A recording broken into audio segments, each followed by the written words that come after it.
Hi, I'm Jackie Tantillo, and this is Should Have Listened to My Mother. Hello, hello, hello. Thanks for joining us this week on Should Have Listened to My Mother. Here we are in the middle of season 3 already, a new show every week. And I totally want to thank my listeners out in California in the Ventura area listening to 104.1 FM on KPPQLP. I appreciate all ears on deck for Should Have Listened to My Mother.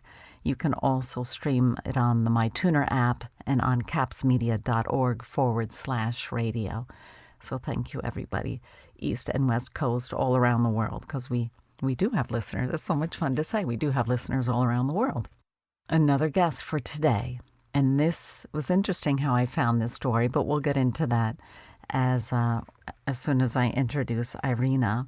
We've just spoken briefly right before we started this show, so I don't really know what we have on the docket for today, where it's going to go, but I'm sure it's going to be quite fascinating.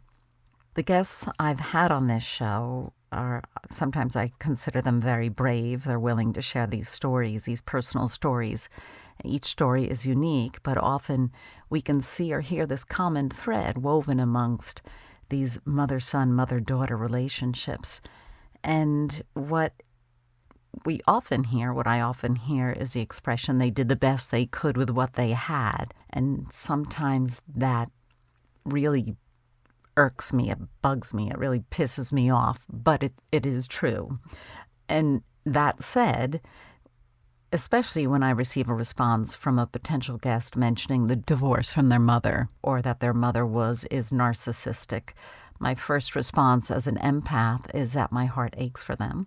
And then I look for that glimmer of hope that may be there, of someone special, that one special person in their life that truly was present for them. And then I go a little further, or I get a little bit more of the story, and I see and hear the word grandmother. My grandmother was a huge and regular influence in my life. Irina Lester, owner of the local yarn store in South Orange, New Jersey, wrote just that. And here to share stories of the maternal figures in her life is the mom of 3 children, Irina. Welcome to Should Have Listened to My Mother. Hi, Jackie. Thank you again for having me on the show. I'm very excited to be here. Often I inquire if someone might be interested in doing an interview, and they immediately no way. There's so much stuff going on in that department that they want nothing to do with it. And then some people are great. Like I said, we all have these unique stories, and by airing it, it's I think it lifts it out of the dark shadows sometimes. So again, thank you for coming on board. So you did mention you have a biological mom and you have a grandmother. So how about we start a little bit about your biological mom? So I was actually born in Russia, which is where my mother grew up her entire life until the age of 25.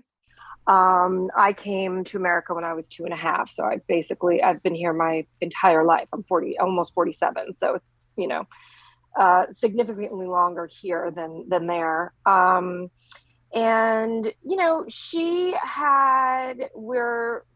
We came to America as Jewish refugees because Russia didn't really want it to hang on to its Jews at that point anymore. While I wouldn't say that my mother was a particularly religious, well, she wasn't a religious person at all. She certainly did define herself by what she perceived as the injustices of being Jewish in Russia. And so it didn't help that it was very difficult for anyone to be successful at anything, during Soviet Russia. And so she was one of 3 children. They did not have a lot of money. My grandmother was a seamstress, her mother. My grandfather was a tailor. And she always wanted more. than what was available. And so when her father died very young, he was 45, and there were some complications after he'd had surgery for a brain tumor. That just sort of compounded her personal narrative, even at that age of 14. And so she became even more solidly who she was when I, you know, got to know her as a child. And the stories in, from my aunt, her sister, who's older, always have to do with how, even as a small child, if she had gotten her hands on extra money, like coins or whatever, she would never tell anyone. She would go out and she would get a thing for herself that made her happy, even though the entire family was struggling. And my aunt took jobs as early as possible so she could, help feed everyone and keep everybody afloat. And my grandmother made all of their clothes out of fabric leftovers for, from customer orders that she'd gotten. So, you said in the very beginning of the show that people say of their mothers, she did the best that she could. And, I think I'm with you. That statement makes me very unhappy and certainly sometimes angry, because I'm a mother and I've been very poor and alone with a child because I was divorced. And, I think that there's always better that you can do. I don't think that circumstance is enough of a validation for not being a present and loving parent.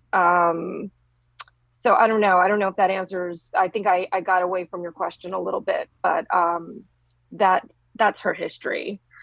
In a not a nutshell, but succinctly. So you got this feeling from your mom, like when you figured out what she was really all about. Were you a teenager or was it as an adult?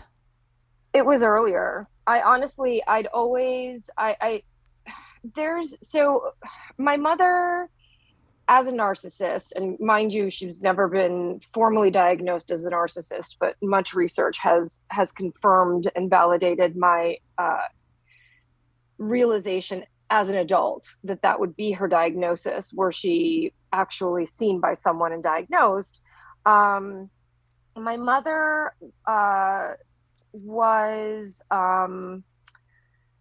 she kind of ruled the roost, and my father, who was absolutely besotted with her and worked all the time to, he was a mechanic, and he worked till 3 a.m. sometimes, and she was always difficult to be with, and I didn't know why that was. She always seemed exhausted, and by me specifically. She seemed very exhausted by me. I was a pretty undemanding child as far as children go, I think. I think my demands were pretty natural biological demands.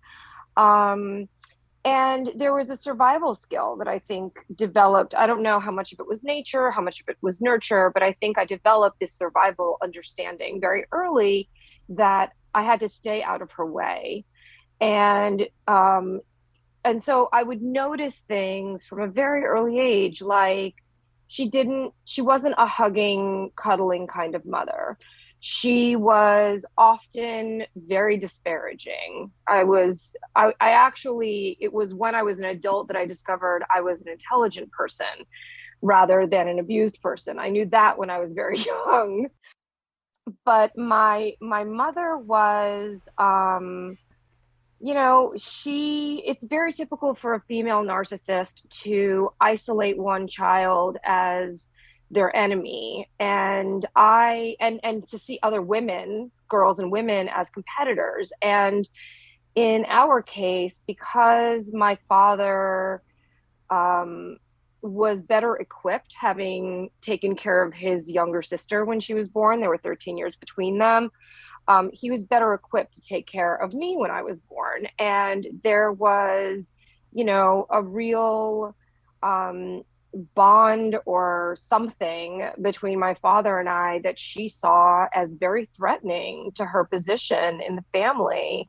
And so I was that enemy child, and she tended to be just very, she would frequently tell me how worthless or, stupid. She used the word stupid all the time. I always seemed to be in her way. I always, seemed to be just undesirable. And I think that, because that was so obvious, so young, I could very easily see that when we were alone, she was one way. And when we had company over or she was around other people, she was a completely different person. Suddenly I was a child, and I, was doted on for 5 minutes until that person was out of the room. And then it was sort of back to what was normal. And I think one of the reasons that my grandmother was such a profound part of my life was because even in our culture, where some mild amount of excessive discipline or mild child abuse was sort of acceptable, she could see that I should not be left with my parents over the weekend when they weren't working. And she would take me to her apartment every weekend by hook or by crook, to make sure that I was, not underfoot. I was safe. I was loved. And I was cared for, and allowed to just be a kid, which I didn't always get to do at home. So yeah, it was all too obvious not to. It wasn't until I was 16 that I really could say or understand that what had been going on in my home all those years was abusive. But I knew that there was something not normal happening that was, there had to be a word afoot, for. right? Well, first, Yeah. so many things. It's like Cinderella. Like, she was so jealous of you. She called you stupid, dumb, and a pig, whatever, Yeah. Yeah. And Yeah. yet you're this beauty of your own being. And you also have a sibling, correct? I do. I have one brother. He is almost 10 years younger than me. He was her darling, is her darling still. There was never a time that he ever did anything, wrong or punishable, or, like I never did anything rebellious. I didn't use drugs when I was younger. I didn't go out and party. I was always home on Friday nights so that I could clean one floor of the house while she cleaned the other floor of the house, and whereas my brother, he had a wild streak. And so, he was doing drugs and he was getting into all kinds of mischief, and still he was the golden child. And part of that is cultural, because that's kind of the case with Russians. The boys are always more wonderful than the girls. But part of it was the fact that in her mind, I think my brother filled this, void, this emotional void that she saw in her marriage. And she just plunked him right in there. And so she's put as much time and effort and unnatural attachment into creating her sort of perfect partner in life out of him. And that's left him a total mess. I mean, I love my brother. We're very close. And I think that, even though he was doted upon as a child, and I was, somewhat neglected as a child, and abused as a child, we both wound up. I mean, he is in some ways even more damaged than I was after all Oh is my said and gosh. done, Yeah. because there's a lot of mixed messaging there, like there's a lot. It's just everything, everyone's experience of mistreatment is so personal, obviously, but also just so heavily packed with whatever their personal experience is. And I guess our experiences were just different. I had the opportunity to. I had my grandmother until I was 22, and then she passed. And so I had her in my life my entire, like, during the most integral parts of my life. And so that comparison was always there, that there was, it was possible to be loved and accepted and fostered and encouraged by a dominant female figure in your life. And that was something that, and I would see it in my friends' mothers, I would see it in other relationships. I would see it in the way other women conducted themselves. And I don't think my brother ever really had a version of that in his own life. And so he's, nearly 37 and only just starting to kind of approach figuring all of that out. That's a And lot. starting That's to a lot. unpack it. It's a lot. It's a lot. Yeah. Yeah. Adults who didn't have their emotions and their heads Yeah. screwed on straight. It's not Yeah. a child's position to have to manage the It's parents as not. well. Yeah. I would like to hear more about your grandmother. Yeah. Which of the women, or both of these women in your life, do you want to give a name to? So, I mean, I can name them both. My mother's name is Etia, and my grandmother's name was Bela.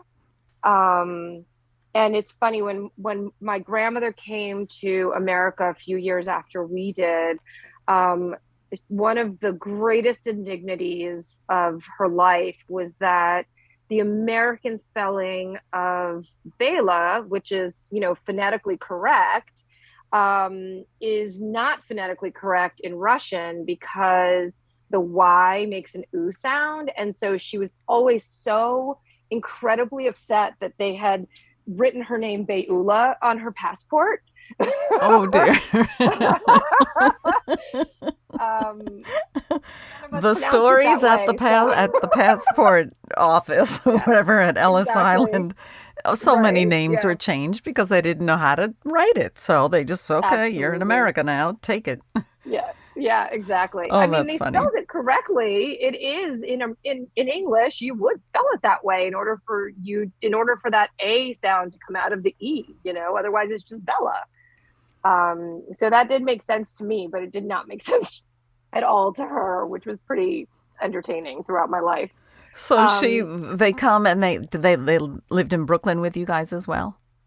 Yeah, so it was just my grandmother. She came, let's see, we came in 70, I think we came at the end of 77. And I want to say she probably came maybe in, oh gosh, 79 or 80.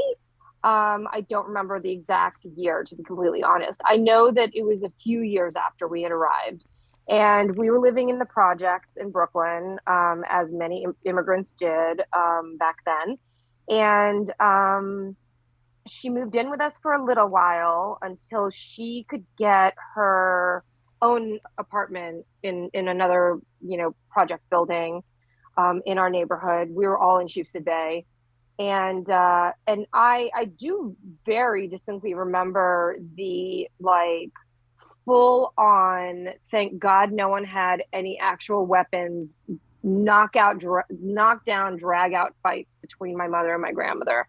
My mother would just constantly be on my grandmother for something or other thing that was obviously, I'm sure, maybe not so obviously, but I would assume was a pretty minor infraction. But my grandmother would do everything. She would do the cooking, she would do the laundry, she would do the cleaning up, because she felt like my mother was out there working all day and my grandmother didn't have a green card yet, so she couldn't work. And, that was the least she could do if she got to stay in the apartment. And So what kind of work did your mom do? my mother worked in accounts receivables for the Guardian Life Insurance Company. which is now the W Hotel in Union Square. How things change, right? Yeah. Oh, that's very funny. So And you're, I think go she ahead. worked there for like 20 something years. It was a very long time. Yeah. Wow. So now your grandmother, she was a seamstress in Russia. So I'm assuming she picked Hmm. this up when she came to Brooklyn. Indeed. Yeah. So she was a seamstress in Russia. I don't know how she came by her skill set. I do know that she actually taught my grandfather to sew, which is how he became a tailor. Um, but she worked in, um, initially, she was working in this, like, dry cleaner, like little dry cleaners that had like like two industrial machines, like two little booths in the front window. And that's where she worked. And, she worked there for a long time, like a pretty long time until my brother was born. And then at some point, my mother, asked her to I think my parents paid her so that she would basically be like she would nanny my brother, at which point she switched over to doing she took on like private clients, like people would come to her house, to her apartment, and she would measure everything and do their repairs. And then Your grandmother taught you how to sew. yes, when she was working at this tailor shop, anytime I had off from school, I would wind up with her at the tailor shop. And I would basically spend my time like all, semi-latchkey children did back in the early 80s, running between the candy store on the corner, the tailor shop, and the laundromat next door where I had made a friend of whichever lady worked there. And I would sit at some point in my grandmother's little booth, at her side on the floor, like amongst all these little scraps. And she would take a piece of fabric and draw a flower on it and then hand me a needle and thread. And I would basically embroider tracing the drawing she did. And that was how I learned to stitch and how to learn. Like that turned into her teaching me how to make like a very, very basic shirt for a Barbie doll or whatever. And, it just kind of went on from there. And so I'd been hand sewing for years thanks to her. And then when she passed, she gave me her sewing machine, which she had earned her livelihood on, all the years that she'd been in America. And I had never used a sewing machine before. I was terrified.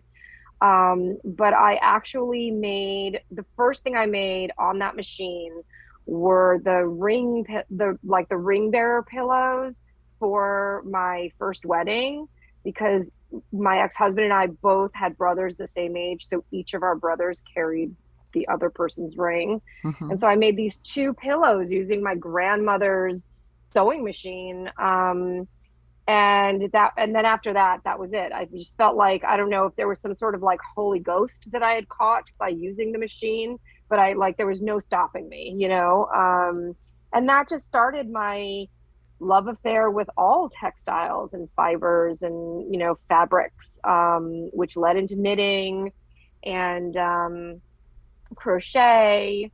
And then I drew a hard line at learning how to dye, spin, I because can't imagine why. I have You're enough. pretty I have busy. enough addictions. Yeah. So But you she taught me, go ahead. yeah.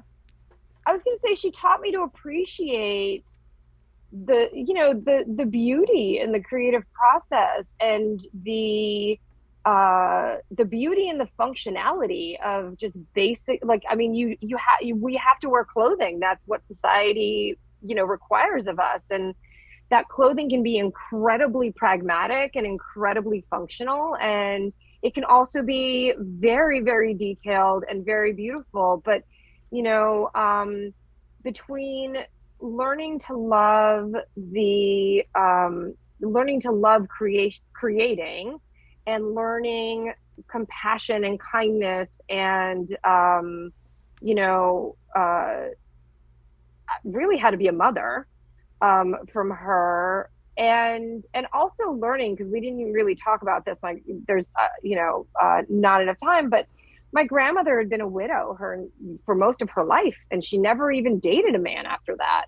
And so she also taught me the incredible value of self-sufficiency. And so basic skills like sewing a button, which most of my oldest child's generation has no idea how to do, like, I value that. I teach my own children. I feel like someone's got to pass that stuff on, like I had three I have three kids. They were all, assigned female at birth. And so I raised them to be strong women, for all intents and purposes. And they need to know all of it. They need to hang their own shelves. They need to darn their own holes. They need to cook their own meals.